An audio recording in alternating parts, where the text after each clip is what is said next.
proposing amendments to the Constitution, which would cover 3 areas. 1, imposing fiscal restraints on the federal government. 2, limiting the power and jurisdiction of the federal government.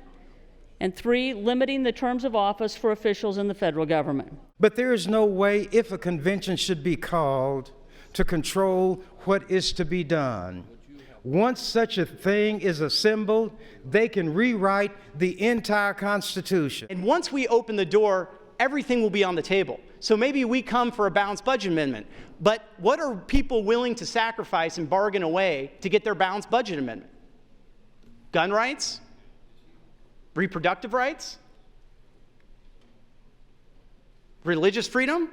Who knows? The fact of the matter is that all of the problems that this is seeking to address are problems that can be addressed under our normal political system, under the current constitutional framework. We shouldn't live in fear of the incredibly unlikely. What we are doing is sending a message that we believe that government could be smaller and more fiscally responsible and needs to live within its boundaries. Not only is it important that we send appropriate delegates to a conversation like this, I think it would also be important that we would be able to trust them to represent the interests of Nebraska. Limiting federal power, I mean, that's broad and very open to interpretation.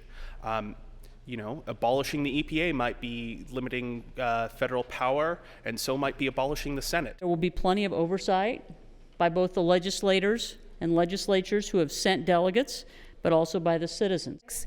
I happen to like federal oversight. My ancestors would still be waiting around for things like, the Civil Rights Act, Brown versus the Board of Education, Supreme Court decision, the Voting Rights Act, along with my right to vote as a woman, my right to be counted as a human being that's guaranteed to me by the United States Constitution. The Article 5 Convention of States doesn't scare me. We send them there with, I think, a limited mandate.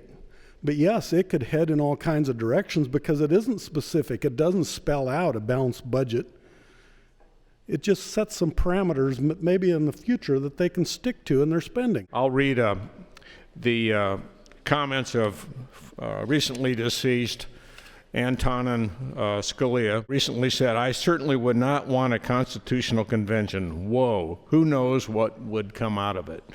So even this bastion of conservative knowledge would not favor a constitutional convention. I think the writing should be on the wall. The discussion has pointed out many shortcomings, serious problems, grave issues that have not been resolved,